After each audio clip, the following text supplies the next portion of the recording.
En 1842, en la Cuba colonial, donde la esclavitud amasaba fortunas inmensas, pero también odios mortales, un noble azucarero cometió el acto más escandaloso de su vida: entregar su única hija en matrimonio a un esclavo.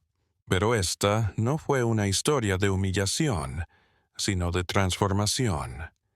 La joven, que había sido rechazada por la sociedad habanera a causa de su obesidad, se convertiría en la abolicionista más radical que había conocido Cuba, liberando a más de 200 esclavos en 10 años y destruyendo su propia familia noble en el proceso. Esta es la historia real de Catalina de Ulloa y el pacto que sacudió a Cuba. Bienvenidos a Sombras de la Esclavitud, el canal que revela las historias más impactantes de la esclavitud en América Latina. Si te gustan las historias reales de resistencia y transformación, suscríbete ahora y activa la campanita. Lo que estás a punto de ver te hará cuestionar todo lo que creías saber sobre esclavitud, prejuicio y redención. La Habana, Cuba, febrero de 1842.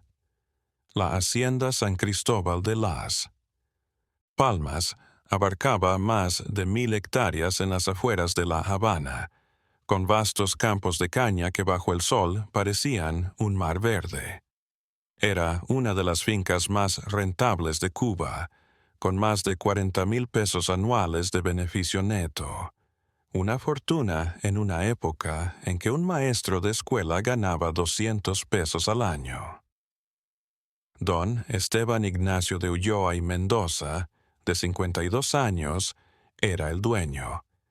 Su familia había llegado a Cuba en 1720, en la ola de colonos españoles que buscaban hacerse rico en azúcar y esclavos.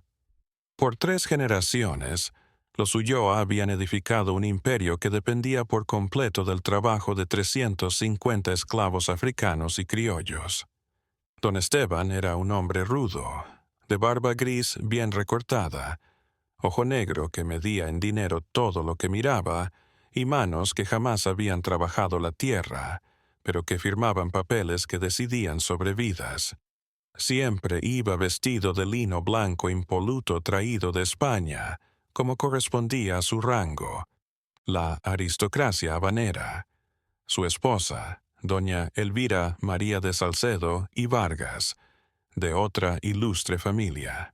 Tenía 48 años y había pasado su vida entera preocupada por las apariencias, el estatus y, sobre todo, por la vergüenza que le producía su única hija. Aquella mañana de febrero, don Esteban había reunido en su estudio a 3 personas: su esposa, doña Elvira, su fiel capataz, Julián, y, sorprendentemente, un esclavo llamado Tomás. Tomás tenía 32 años, mulato claro, hijo de esclava, negra y padre desconocido, probablemente algún capataz, o tal vez el abuelo de don Esteban. Pero nadie decía nada. Su piel era café con leche, sus ojos verdes revelaban ascendencia europea, y su cuerpo era fuerte sin ser musculoso. Media 1,75 metros de altura, alto para la época. Y no era su aspecto lo que lo hacía diferente, sino su mente brillante.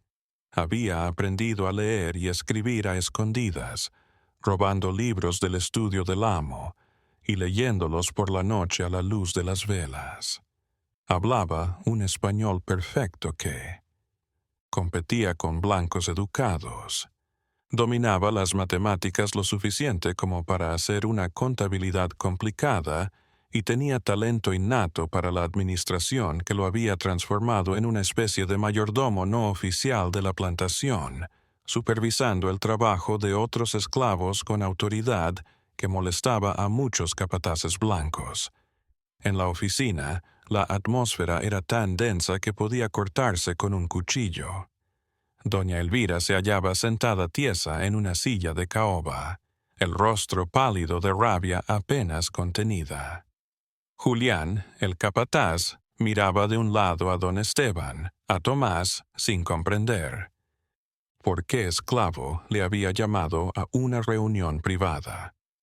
Don Esteban habló en un tono que no admitía réplica. Y lo que voy a decir no puede salir de aquí. Julián, estás aquí porque eres de confianza. Tomás, estás aquí porque eres parte de esta decisión que he tomado. Tomás se quedó de pie en la puerta, erguido, pero no desafiante. Su expresión neutral que había aprendido para sobrevivir, pero sus ojos verdes observaban todo con inteligencia viva. «Estoy en bancarrota», prosiguió don Esteban, impasible. «He perdido en los últimos 3 años en el mercado de azúcar. Tomé grandes préstamos de banqueros habaneros en anticipación de que los precios aumentaran. No subieron. Ahora debo 120,000 pesos que no tengo. Los banqueros me dieron hasta fin de junio para pagar o me quitan esta finca, la casa de la Habana y todo lo demás». Doña Elvira se humedeció los ojos. Julián palideció. «Sí, la plantación era confiscada. Perdía su lucrativo puesto». Tomás no reaccionó, pero su mente ya estaba calculando. «Hay una manera», dijo don Esteban, mirando fijamente a Tomás. «Una solución que salvará esta plantación, pero que destruirá nuestra reputación social por generaciones». Sacó el acta de su escritorio. «Don Ricardo Montalvo, el hombre más rico de La Habana, detesta a nuestra familia desde que mi padre le quitó un contrato hace 30 años. Nos ha esperado décadas para humillarnos. Ahora la tiene. Me propuso saldar todas mis deudas, 120,000 pesos, a cambio de una sola condición, inaceptable para cualquier noble que se respete». Hizo una pausa dramática. «Quiere que le entregue a mi hija Catalina en matrimonio con su hijo adoptivo, el cual todo el mundo en La Habana sabe que es un mulato libre que don Ricardo compró cuando era niño hace 25 años.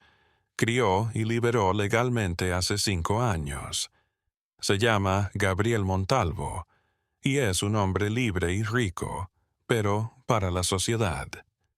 Habanera siempre será el mulato de Montalvo. Doña Elvira nunca explotó.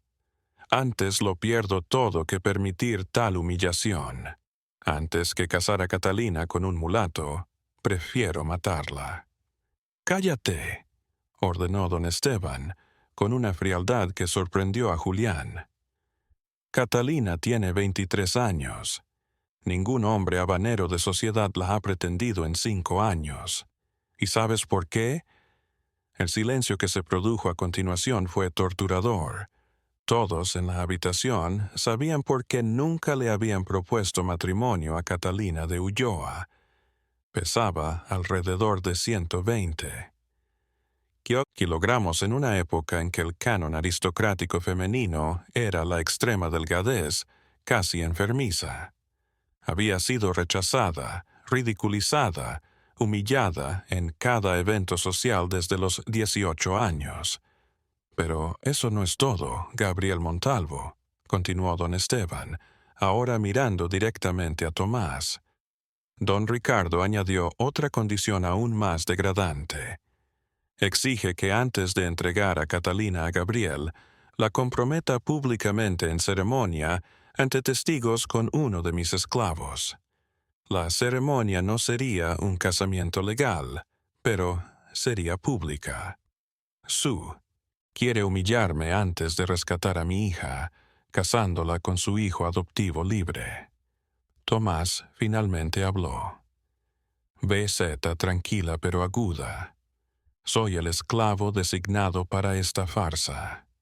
Eres el único esclavo en esta plantación que sabe leer, escribir y comportarse como un caballero en una ceremonia pública sin hacerme pasar más vergüenza de la que ya pasaré», respondió don Esteban con brutal honestidad.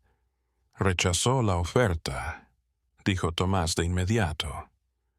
Don Esteban sonrió sin gracia. No estoy pidiendo permiso. Si te niegas, te voy a vender a Ingenio Azucarero, donde te vas a morir en 3 años de trabajo salvaje. Si aceptas, después de la ceremonia pública te liberaré legalmente y te daré 1,000 pesos, suficiente para iniciar una nueva vida en otro lugar. Era una oferta imposible de rechazar. Tomás sabía que los ingenios mataban esclavos en un promedio de 5 años de trabajo inhumano. Aquí en la plantación San Cristóbal, aunque esclavo, por lo menos no me moría. ¿Y la señorita Catalina?, preguntó Tomás. Ella está al tanto de este plan, ¿verdad?, reconoció don Esteban. Y esa es la parte difícil. Deberé convencerla de realizar ceremonia falsa con esclavo antes de ceremonia real con Gabriel Montalvo. No va a ser fácil, va a ser imposible, dijo doña Elvira entre lágrimas. Catalina está gorda, pero no está estúpida. Lo tomará como humillación suprema. Pero don Esteban ya había decidido. Al día siguiente llamaría a su hija y le explicaría todo. Lo que ninguno de ellos sabía era que Catalina había estado escuchando la conversación desde el pasillo, con el oído pegado a la puerta, y lo que había oído no la había humillado. La había hecho enojar a tal grado de hacer una decisión que alteraría su vida y la de cientos de esclavos. Aceptaría la ceremonia con Tomás, pero no por sumisión a su padre. Lo aceptaría porque había visto en ese esclavo disfrazado algo que ningún noble blanco le había mostrado jamás: respeto. Catalina María Fernanda de Ulloa y Salcedo había nacido en 1819 en una de las etapas más prósperas de Cuba colonial. Su infancia había sido más que privilegiada. Juguetes traídos de Europa, preceptores privados, ropas costuradas, mejores alimentos, demasiados mejores alimentos. Desde pequeña, Catalina había sido una comedora compulsiva. A los 10 años ya pesaba más que niñas de 15. A los 15 ya pesaba lo que una mujer adulta promedio. A los 20 años pesaba 120 kilogramos en un cuerpo de 1,58.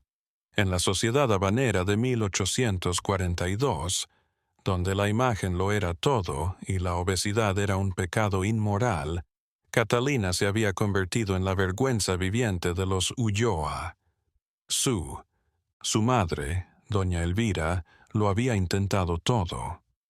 Dietas extremas que dejaban a Catalina mareada de hambre, médicos que recetaban laxantes monstruosos, curanderos que prometían pócimas mágicas. Nada servía. Catalina seguía comiendo, seguía engordando, pero lo que la sociedad no veía, lo que sus propios padres no comprendían, era que la obesidad de Catalina no era gula, era armadura contra el mundo que la había rechazado desde que tenía memoria. Catalina era muy inteligente. Había devorado la biblioteca familiar, literatura española, filosofía francesa, incluso los tratados científicos que coleccionaba su padre. Dominaba el español, el francés y el inglés. Tenía cosas que decir sobre política, economía, sociedad que habrían sorprendido a cualquiera que la escuchara. Pero nadie escuchaba, solo veían cuerpo. La noche de febrero en que oyó a su padre, Catalina no lloró. Ya había agotado sus lágrimas en años de humillación social. Pero, en cambio, se sentó en su cuarto con vista a campos de caña, donde 350 esclavos laboraban de sol a sol, y pensó con una claridad fría que habría sorprendido a su padre. Su sirvienta personal era una esclava de 40 años llamada Mercedes, quien había sido asignada a Catalina cuando tenía 15 años. Durante 8 años, Mercedes era la única persona en la casa que trataba a Catalina con algo parecido a cariño. «Mercedes», dijo Catalina esa noche, «necesito que me digas la verdad absoluta sobre algo». Mercedes, que estaba plegando ropa, se detuvo. Conocía ese tono. Significaba que su señorita estaba tramando algo. ¿Cómo se trata a los esclavos en esta plantación en comparación con otras? Mercedes midió sus palabras. Su padre no es el peor amo, señorita, pero no es bueno. Los castigos son habituales, la comida escasea, las jornadas son interminables y siempre hay temor. Miedo a ser vendido, miedo a ser separado de la familia, miedo a morir. Sí, señorita. Catalina asintió, lentamente. ¿Recuerdas a Tomás, el mayordomo mulato? Mercedes sonrió un poco. Todos conocemos a Tomás. Es diferente. Educación, cuando revisa trabajo. Algunos capataces blancos lo detestan por eso, porque prueba que un esclavo puede ser tan bueno como un blanco. Es un buen hombre, tan bueno como puede serlo en las circunstancias. Doña Catalina se decidió. Mercedes, mañana mi padre me anunciará que tengo que hacer una ceremonia pública falsa de compromiso con Tomás antes del matrimonio real con el hijo adoptivo mulato. De don Ricardo Montalvo. Es un plan de humillación. Mi padre piensa que diré que sí por falta de elección. Mercedes se puso pálida. Pero, señorita, eso es escandaloso, degradante, destructivo para la reputación familiar. Catalina Ríos, sin gracia. Mercedes, no tengo reputación que perder. La sociedad habanera me dio la espalda hace años. Soy una mujer gorda de 23 años que nunca se casará con un noble. Mi padre lo sabe, por eso me utiliza en su desesperado plan. Entonces, ¿qué hará? Aceptaré, dijo. Catalina, simplemente, aunque no por las razones que mi padre piensa. Aceptaré porque ya tomé una decisión. Si voy a ser humillada públicamente, de todos modos haré que esa humillación sirva. Mercedes no entendía. Catalina prosiguió. Cuando la ceremonia pública tenga lugar, cuando esté de pie junto a Tomás ante testigos, hablaré.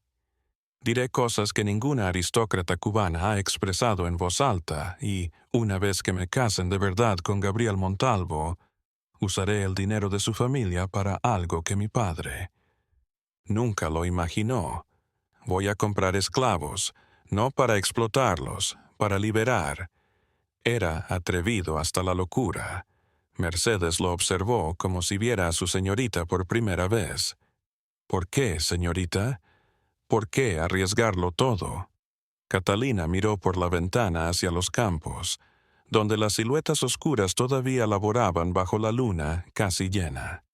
Porque he sido rechazada toda mi vida por algo que no puedo controlar, mi cuerpo. Y aprendí que el rechazo duele. Duele tanto que quieres morirte. Si hay 350 personas en esta plantación sufriendo, rechazado 1000 veces peor porque están esclavizados, y puedo aliviarles siquiera una pequeña parte de su sufrimiento. ¿Por qué no? Al día siguiente, cuando don Esteban llamó a Catalina a su oficina y le reveló la situación, el plan de don Ricardo Montalvo y la ceremonia falsa necesaria, esperaba una reacción violenta. Pero Catalina lo sorprendió. Acepto todas las condiciones. Estaré en la ceremonia pública con Tomás. Me voy a casar con Gabriel Montalvo, pero con mis propias condiciones. Don Esteban, aliviado por tan fácil aceptación, respondió negligentemente. ¿Qué condiciones? Primero, tras la boda con Tomás, lo liberarás, tal como prometiste. Segunda, me entregarás el control total de mi dote matrimonial tras mi matrimonio con Gabriel. Tercero, jamás te meterás en cómo lo gasto. Don Esteban dio por sentado que las dos primeras ya estaban en el plan. La tercera, bueno, una vez que Catalina se casara con Gabriel, sería asunto de. Montalvo: acepto. Catalina extendió su mano formalmente. Entonces, trato hecho. Padre, ¿cuándo es la ceremonia? 2 semanas. El 1 de marzo. 2 semanas para prepararse, 2 semanas para planear, 2 semanas antes de que la vida de Catalina cambiara para siempre. Durante esas 2 semanas algo comenzó. Catalina pidió ver a Tomás para conocer al hombre con el que se dejará ver.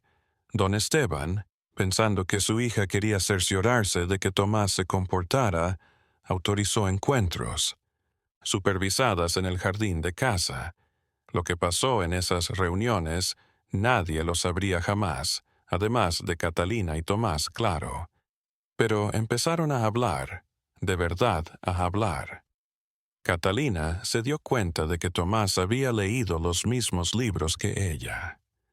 Hablaban de la filosofía de Rose Sue, de la economía de Adam Smith, del abolicionismo que se extendía por Europa. Y Tomás descubrió algo increíble. Catalina no lo trataba como esclavo, lo trataba como un igual intelectual. Era experiencia. Tan extraña, tan maravillosa, que Tomás empezó a sentir algo peligroso, esperanza. Pero los dos sabían que la ceremonia pública sería una farsa.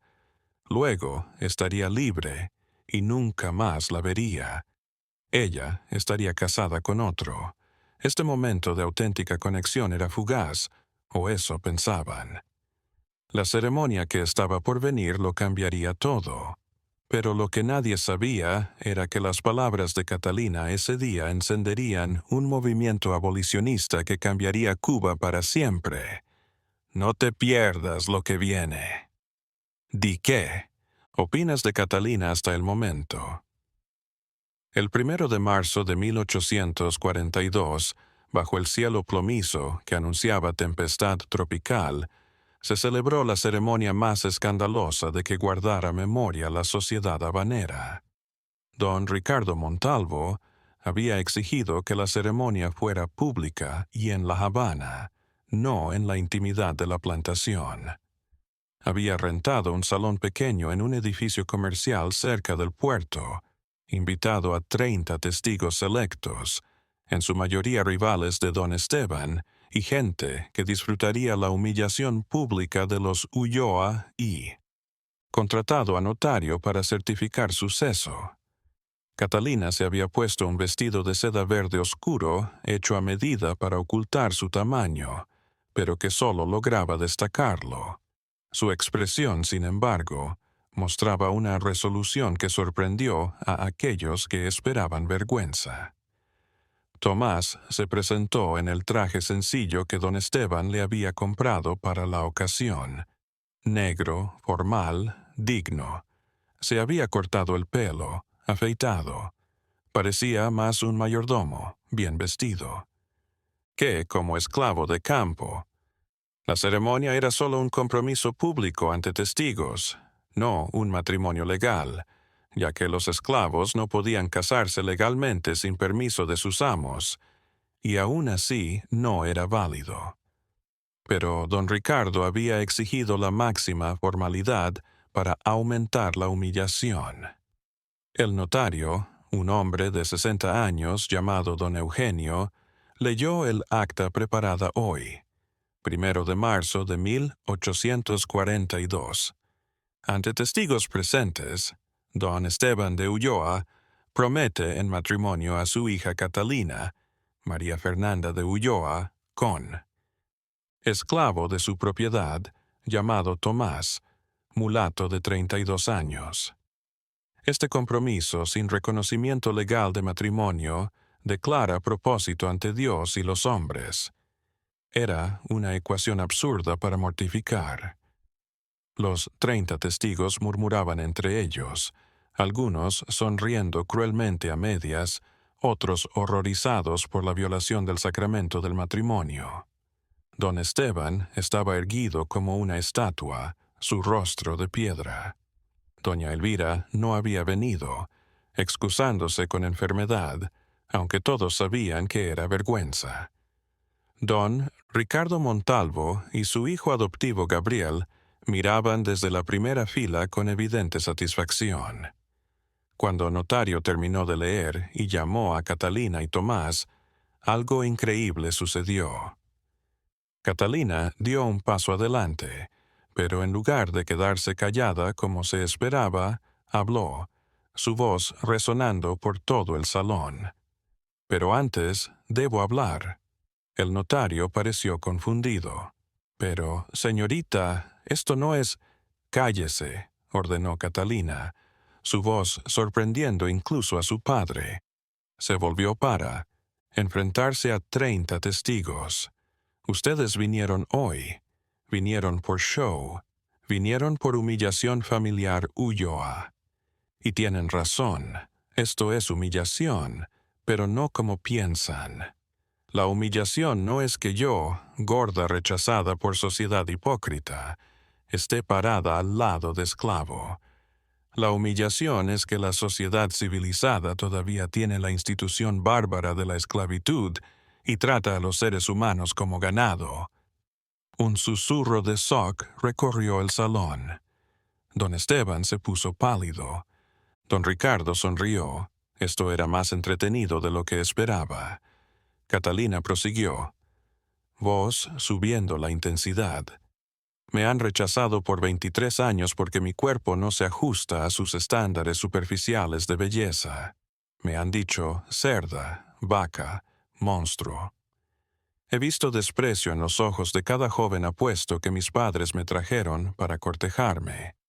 Pero ese desprecio me enseñó algo. Cuando te rechazan por algo que no puedes controlar, totalmente, empiezas a cuestionar todas las clasificaciones arbitrarias que la sociedad te obliga a aceptar. Si estar gorda no me hace menos humana, ¿por qué el color de piel va a hacer a alguien menos humano? Si mi peso no me define, ¿por qué el estatus de esclavo habría de definir a otro? Tomás la observaba boquiabierto. Esto no lo habían tratado en las reuniones en el jardín, así que sí acepto este compromiso falso, pero no porque padre me obligue. Acepto porque Tomás, el hombre de pie aquí, ha demostrado más inteligencia, dignidad y humanidad que cualquier noble blanco que conozco. Y si pararme a su lado públicamente como una igual avergüenza a mi familia y a la sociedad habanera, bien hecho, porque se merecen vergüenza. Se hizo silencio en el salón. Entonces, de repente, una voz desde el fondo, un esclavo que había sido traído como sirviente por uno de los testigos, comenzó a aplaudir lentamente. Otro esclavo sirviente se unió, entonces otro. Los 30 testigos blancos miraban con horror como sus propios esclavos aplaudían a Catalina. Don Ricardo, que había imaginado humillar a Ulloa, ahora veía algo que no esperaba. Nace un icono abolicionista. Don Esteban trató de mediar. Basta, Catalina. No, padre, no es suficiente. Y ahora, escuchen mi promesa pública.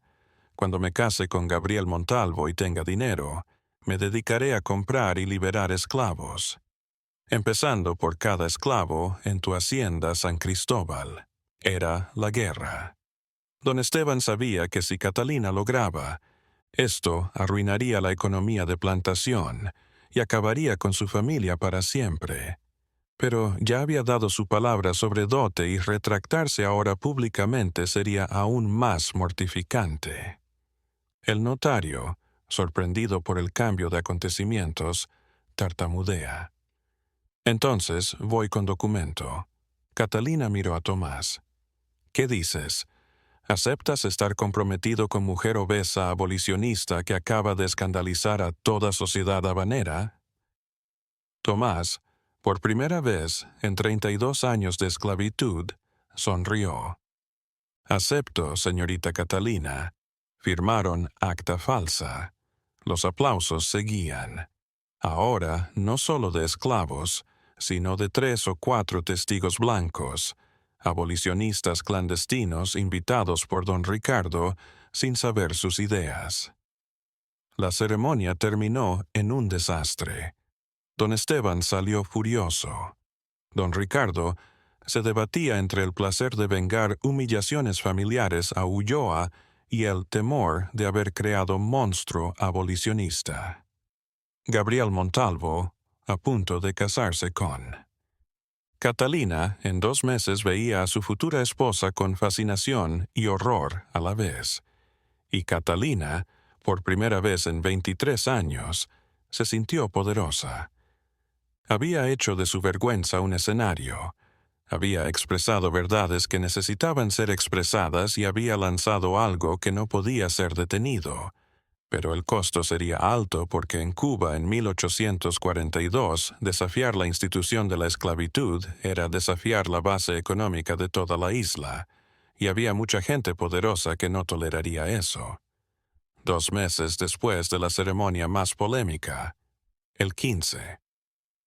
El 25 de mayo de 1842, Catalina de Ulloa se casó discretamente con Gabriel Montalvo, muy diferente al espectáculo anterior. Gabriel, de 30 años, mulato libre, moreno claro, de ojo vivo y porte de un hombre excepcionalmente educado que don Ricardo le había dado. Había salido en libertad 5 años atrás, y ahora dirigía los negocios de su padre adoptivo. Importación de textiles europeos, exportación de azúcar, préstamos B, Carios, el matrimonio. Se arregló como una simple transacción de negocios. Don Ricardo saldó deudas de don Esteban y Gabriel obtuvo esposa aristocrática aunque deshonrada, que legitimaba aún más su ascenso social. Catalina fue dotada con 20,000 pesos que su padre debía pagar por escritura y 10,000 más que don Ricardo añadió como regalo de bodas. 30,000 pesos era una gran fortuna, suficiente para adquirir y liberar unos 150 esclavos a un precio medio de 200 pesos por cabeza. La noche de bodas fue incómoda, pero respetuosa. Gabriel dejó claro desde el principio que no esperaba amor romántico. Somos socios matrimoniales de conveniencia, dijo con sinceridad. Mi padre me necesitaba casada con alguien de la nobleza para reforzar su posición social. Tú necesitabas dinero. Podemos hacer que esto funcione si somos sinceros el uno con el otro. Catalina, valoro la honestidad brutal. Y si gasto toda la dote en liberar esclavos, como juré públicamente, Gabriel pensó, mi padre hará enojar, pero técnicamente dote es tuya legalmente tras el matrimonio. Y yo, bueno, admiro en secreto el abolicionismo, pero no puedo decirlo en voz alta y perder los negocios familiares. Era el principio de una extraña alianza. Gabriel no interferiría con los planes abolicionistas de Catalina. De hecho, en secreto le daría una mano con abogados y contactos de negocios. Una semana después de casarse, Catalina lanzó su campaña. A quien primero buscó fue a Tomás, quien había sido liberado de inmediato. Después de la ceremonia de marzo, tal como don Esteban había prometido. Tomás había gastado sus 1,000 pesos en alquilar un cuartito en La Habana y empezar su vida de hombre libre como amanuense de un bufete de abogados que lo había contratado tras ver sus habilidades. Cuando Catalina se presentó en su puerta, Tomás se sorprendió. Doña Montalvo no debería estar aquí. Los rumores. Me importa un homs lo que digan, respondió Catalina con brusquedad. Sorprendió.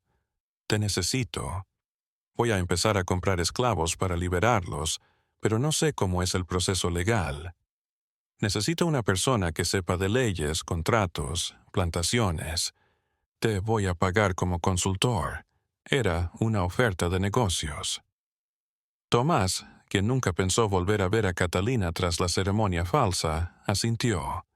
Durante los próximos 6 meses, Catalina y Tomás perfeccionaron el sistema. Reconocían esclavos en las peores plantaciones. Ingenios. Brutal sugar mills, copper mines, coffee plantations where death rates were high. They haggled over purchases, processed manumission papers, and freed. El primero fue de 10 ingenios azucareros cercanos a Matanzas, entre ellos 2 niños que habían sido separados de sus padres. Catalina pagó 2,200 pesos, sobreprecio porque el dueño sabía que era abolicionista y se aprovechó, pero no le importó. Cuando les entregó sus papeles de libertad a esas 10 personas, todos lloraron. Una mujer llamada Rosa se arrodilló e intentó besar los pies de Catalina. Catalina la detuvo. No, nunca más te inclines ante nadie. Eres libre. Segunda compra. 15 personas de cafetales de montaña. Tercera. Grupo de 8 minas de cobre, donde la esperanza de vida era de 2 años. En 6 meses, Catalina había liberado a 53 personas. Había gastado 11,000 de sus 30,000 pesos, pero también se había ganado enemigos poderosos. Esclavistas cubanos comenzaron a llamar a la gorda abolicionista, como la llamaban, con desprecio, como una amenaza de vida. Si le dejaban seguir, podría animar a otros, y si otros aristócratas liberaban esclavos en masa, la economía azucarera de Cuba se derrumbaría. Las amenazas empezaron a llegar. Anónimas cartas de cómo sería asesinada. Graffiti en la casa de Gabriel. Muerte a la cerda traidora. Uno de sus esclavos liberados fue capturado, reesclavizado ilegalmente y vendido a un tratante en Santiago de Cuba. Antes de que Catalina pudiera abrir la boca, intervenir legalmente, Gabriel advirtió: «Esto se está poniendo peligroso. Deberías parar un poco, al menos por un tiempo». No respondió Catalina sencillamente. Cada día que vivo sin liberar a alguien es un día más de tortura para esa persona. No puedo vivir con eso. Don Esteban, que había visto su hacienda San Cristóbal caer en picada porque Catalina estaba comprando esclavos a precios exagerados por toda Cuba. Otros dueños ahora querían más, le reclamaban el pago, intentó intervenir legalmente. Hizo una solicitud al gobernador colonial diciendo que Catalina estaba loca y que debía ser puesta en tutela. Solicitud denegada. Catalina contrató mejores abogados, los cuales probaron que estaba cuerda y en su derecho de gastar su dinero como le plazca. A fines de 1842, Catalina había liberado a 87 esclavos. Su nombre había trascendido fronteras. Periódicos abolicionistas en Inglaterra, Francia y Estados Unidos de la Norte escribían sobre heroína cubana obesa que pelea contra esclavitud, pero también había admitido realidad cruel. 30,000 pesos, una fortuna, pero no suficiente para comprar libertad de todos. Necesitaba más dinero. Necesitaba otra estrategia y entonces Audaz tuvo una idea que la transformaría de abolicionista solitaria en organizadora de movimiento. Catalina iba a desarrollar algo que las autoridades coloniales nunca habían visto: una red abolicionista, pero el costo sería alto. De lo que esperaba. Like si respetas su valentía. Enero de 1843, Catalina reunió en secreto en la casa que Gabriel le había comprado. Mansión pequeña en las afueras de La Habana, lejos de las miradas de la sociedad que la rechazaba. Acudieron 12 personas: Tomás, su principal asesor; Gabriel, su marido, que apoyaba discretamente la causa; 3 esclavos liberados que trabajaban como artesanos en La Habana; 2 abogados abolicionistas; un sacerdote jesuita que predicaba en secreto contra la esclavitud; 2 mujeres, blancas de familias mercantiles afines a la abolición, Y, sorprendentemente, Mercedes, antigua esclava de Catalina, liberada tras el matrimonio. Catalina habló con la claridad que había madurado el año anterior. Hermanos y hermanas, ya no podemos seguir peleando esta guerra solos. Las autoridades coloniales nos observan. Los esclavistas se están aliando en contra nuestra. Si queremos generar cambio real, necesitamos red organizada. Mostró el plan que había, elaborado con Tomás, fundar Sociedad Benéfica de Manumisión Progresiva, organización que públicamente abogaría por la liberación gradual y educada de esclavos listos para la libertad. El lenguaje era atenuado para eludir la prohibición inmediata, pero la intención era más radical. La organización tendría 3 roles principales.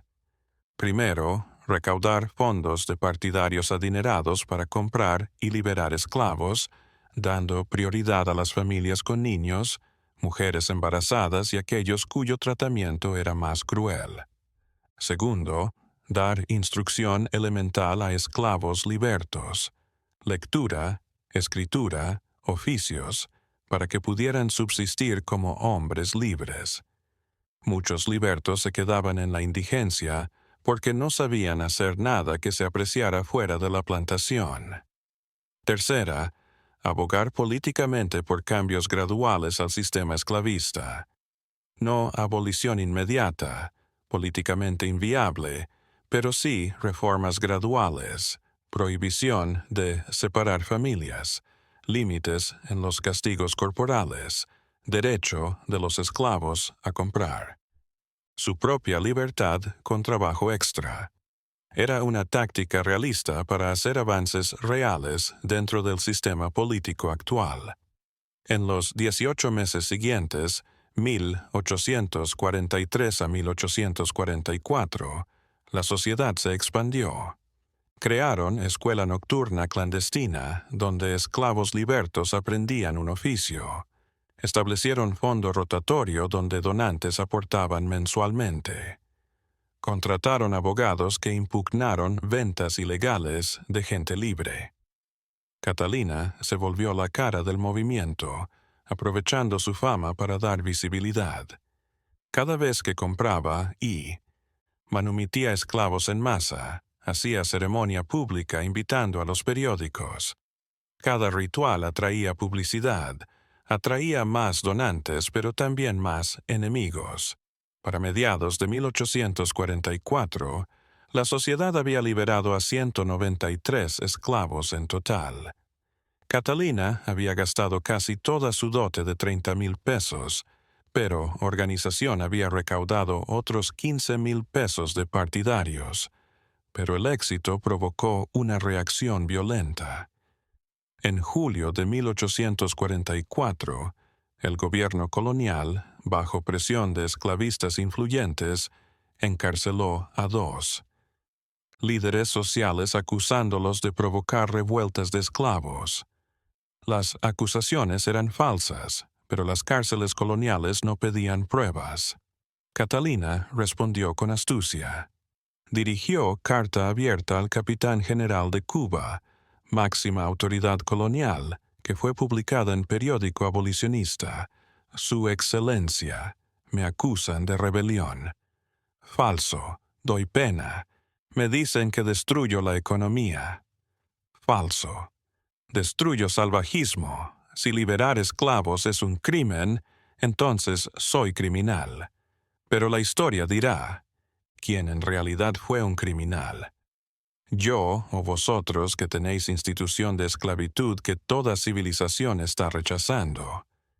Era un desafío. El capitán general podría haberla hecho detener en el acto, pero Catalina había jugado bien sus cartas.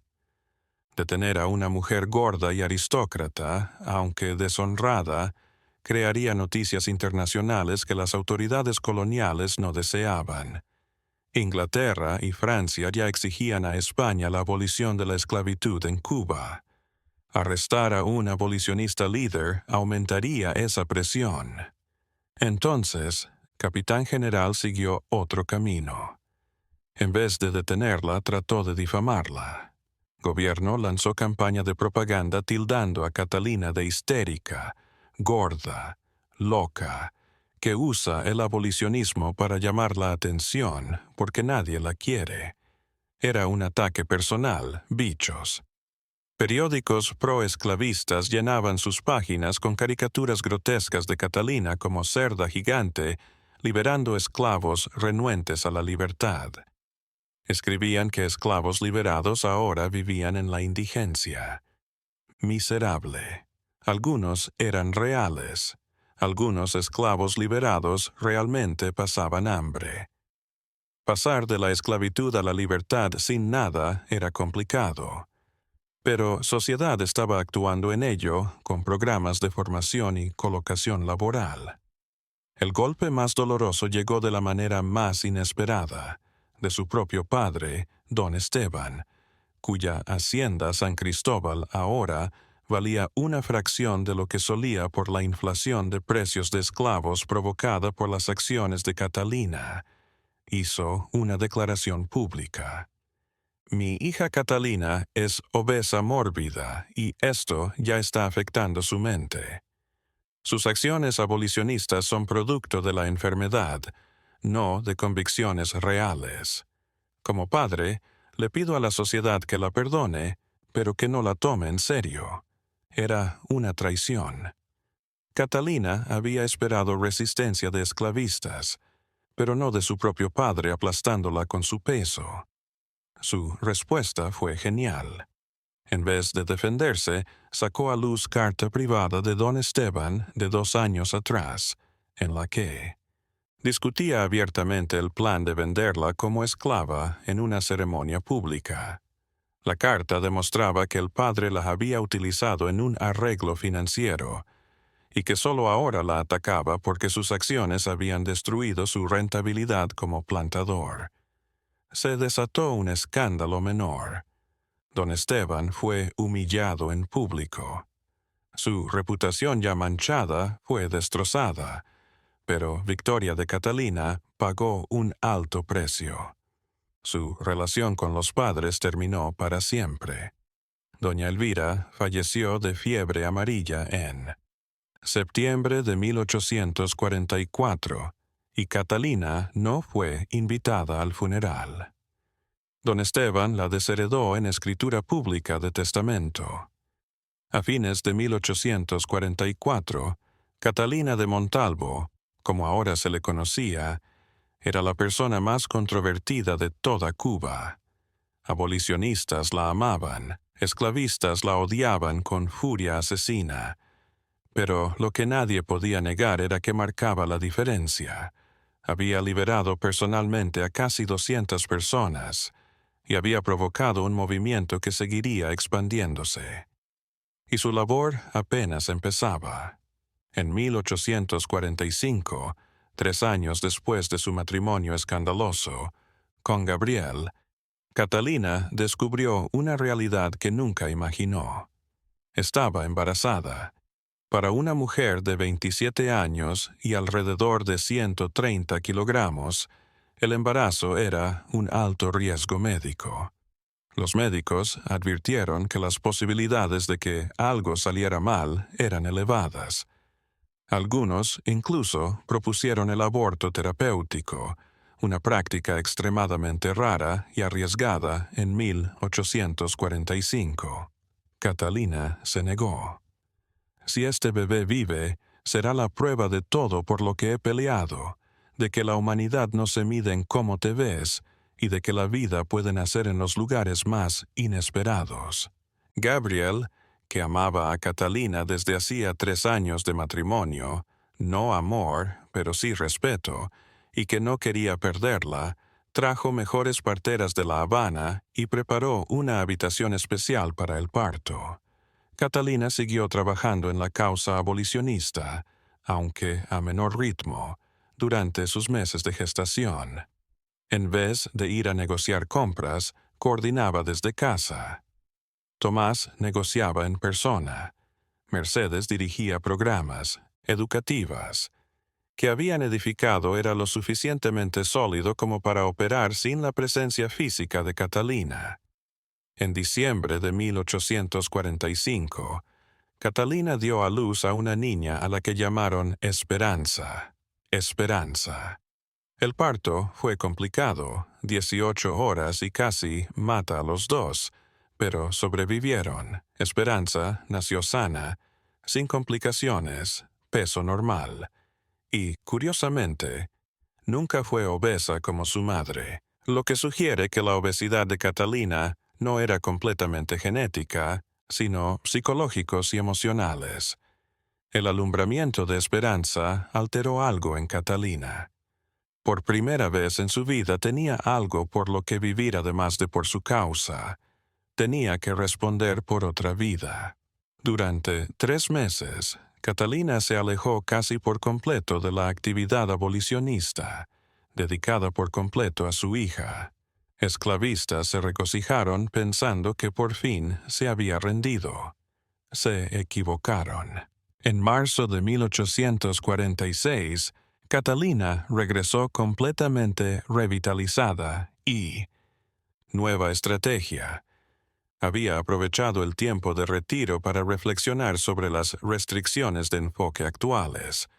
Comprar y liberar esclavos de uno en uno era generoso, pero ineficaz. 30,000 pesos habían liberado a unas 150 personas, pero Cuba tenía más de 300,000 esclavos. A ese paso, tardaría siglos en liberarlos a todos. Tenía que golpear en el corazón del sistema. Economía.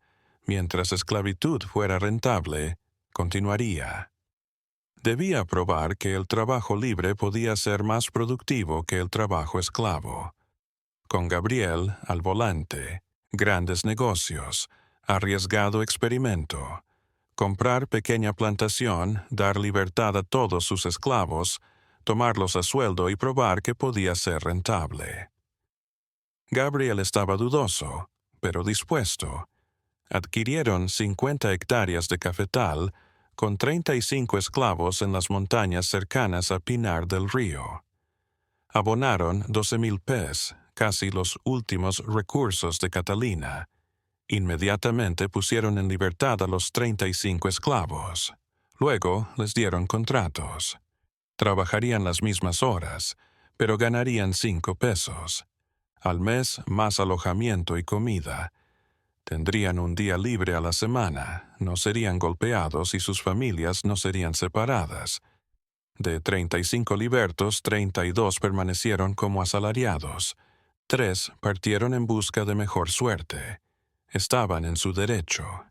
En primer año fue un desastre financiero. Los trabajadores pagados eran mucho más caros que los esclavos. Claro, la producción inicial se redujo porque los trabajadores necesitaban tiempo para ajustarse a nuevo sistema. Plantation perdió 2,000 pesos. Esclavistas se mofaban en público. Vamos, abolicionismo no es viable económicamente. Pero en segundo año algo se movió. Trabajadores asalariados ahora con motivación propia para trabajar duro. Más producción significaba más dinero en forma de bonos. Aumentaron la productividad. Hicieron innovaciones que los esclavos nunca habrían propuesto porque no les preocupaba la rentabilidad de ambos. Disminuyeron desperdicios. Mejoraron la calidad del café. Para tercer año, 1849, la plantación fue lucrativa, no inmensamente. Solo gané 800 pesos, pero era ganancia real en el sistema de trabajo libre. Era una prueba conceptual. Catalina dio a conocer los resultados en un panfleto llamado Café de la Libertad, prueba económica de la superioridad del trabajo libre, que distribuyeron entre reformadores de toda Cuba. No convenció a esclavistas recalcitrantes, pero sembró la duda en moderados. Y, lo que es más importante, demostró a los esclavos que libertad no era sinónimo de miseria. En estos tiempos, 1846 a 1850, el movimiento abolicionista de Catalina se desarrolló. Ya no se trataba solamente de liberar personas, sino de probar la viabilidad económica del trabajo libre y forzar cambios sistémicos. La Sociedad Benéfica extendió sus actividades a 3 provincias de Cuba. Crearon 7 escuelas nocturnas donde antiguos esclavos aprendían oficios lucrativos: carpintería, herrería, costura, lectura. Pusieron en trabajo asalariado a 143 libertos en oficios de comerciantes y artesanos amigos. Catalina. También había crecido yo. Tras el parto de Esperanza, su obesidad paradójicamente se estabilizó. No perdió mucho peso, pero dejó de ganar. Los médicos pensaron que la maternidad había llenado el vacío emocional que antes llenaba con comida. Catalina solo decía: ahora tengo una razón para vivir más allá de mi dolor. Para 1850, 8 años después de la ceremonia escandalosa, Catalina había reescrito su historia. Ya no era la rechazada gorda, era la abolicionista, valiente. Había liberado directamente a 207 esclavos, y su organización ayudó a liberar a otros 112 a través de un programa de autocompra en el que trabajadores esclavos ahorraban para comprar su libertad con préstamos subsidiados. Pero la mayor victoria fue simbólica. Había demostrado que mujer gorda, rechazada por la sociedad, podía hacer cambio histórico real. Había tomado su mayor humillación, su cuerpo, y la había transformado en arma contra injusticia mayor. En 1851, Catalina tenía 33 años y estaba enferma. Se estaba estropeando. Años de obesidad mórbida habían pasado factura a su corazón. Los médicos dijeron que no viviría más de 40 años. En vez de rendirse, Catalina redobló sus esfuerzos. «Tengo 7 años», le dijo a Tomás. «Soltaré 70 más 10 por año». Es aritmética básica.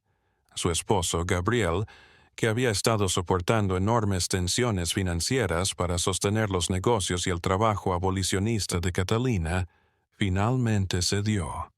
«No puedes salvarlos a todos.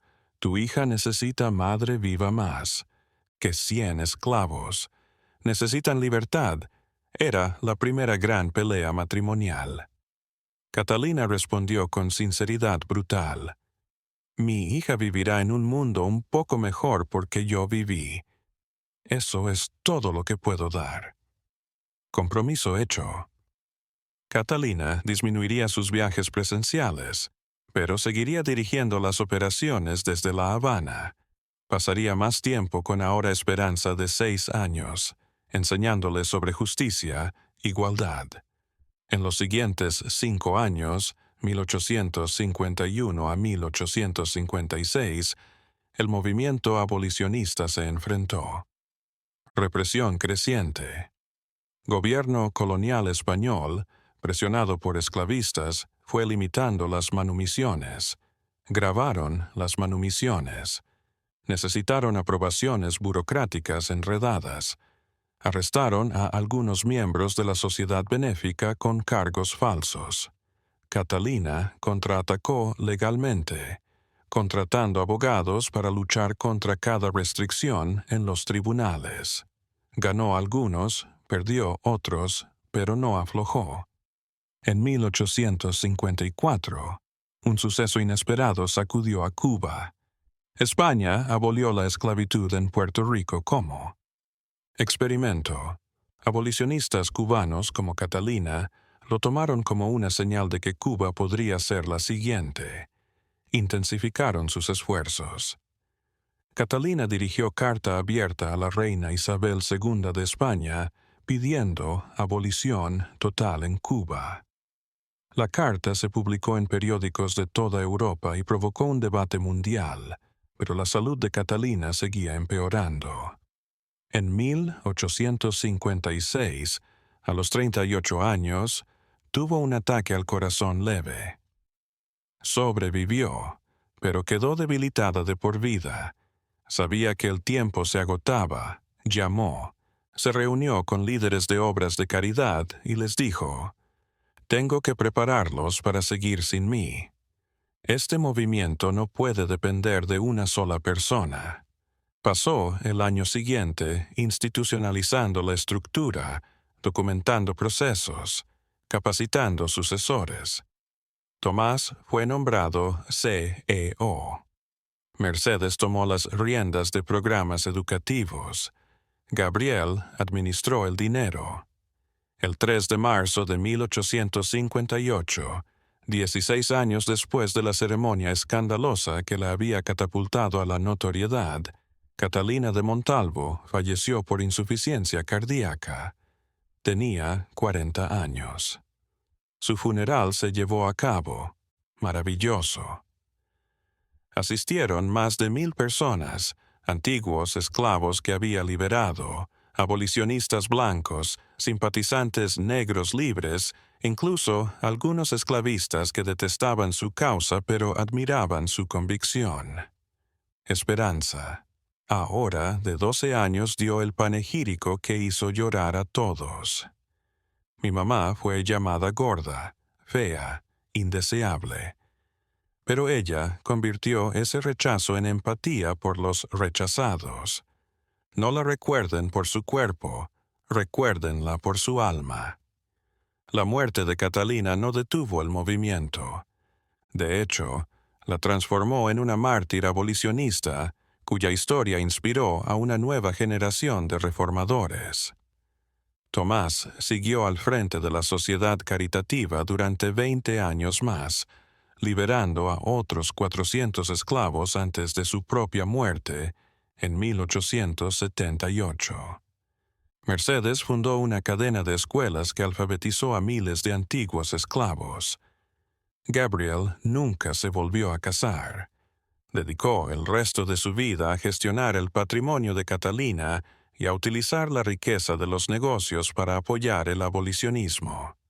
Esperanza, la hija de Catalina, creció para convertirse en educadora, escritora. En 1880 escribió la biografía de su madre, La humillación a la libertad, vida de Catalina de Montalvo, que se convirtió en manual del movimiento abolicionista cubano. En 1886, 28 años después de su muerte, España abolió la esclavitud en Cuba. Última colonia esclavista española, se independizó. Los historiadores discuten cuánto mérito le corresponde a Catalina por esta abolición. Otros señalan que fuerzas económicas e internacionales habrían provocado la abolición.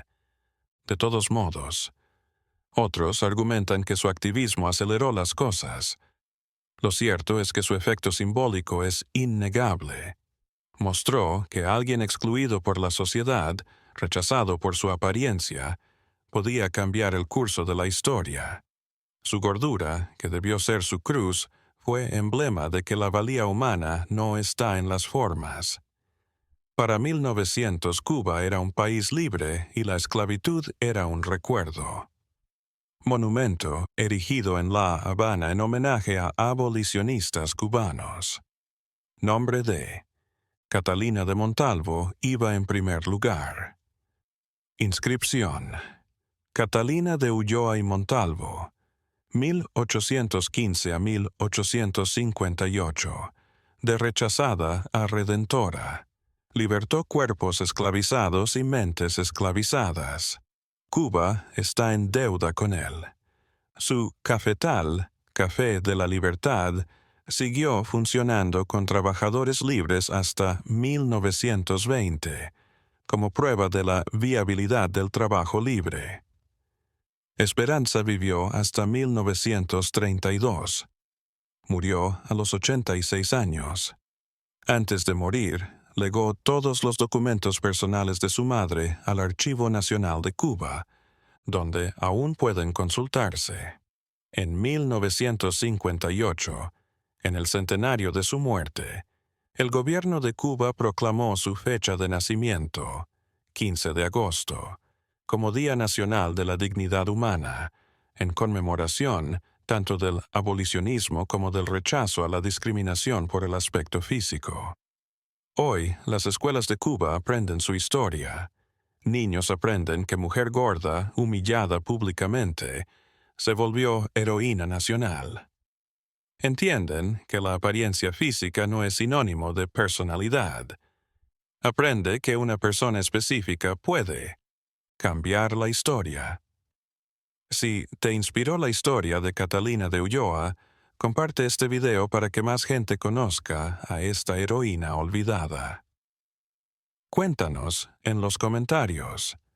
¿Conoces otras historias de rechazados que convirtieron su dolor en fuerza para el bien? Suscríbete a Sombras de la Esclavitud para más historias reales que desafían prejuicios y nos recuerdan que la dignidad humana no tiene que ver con las apariencias. Dale like si esta historia te hizo reflexionar sobre tus propios prejuicios y recordar que todos merecemos respeto y la oportunidad de hacer una diferencia en el mundo. La historia de Catalina es un himno para siempre de que el valor se encuentra en lo que se hace, no en lo que se parece. M.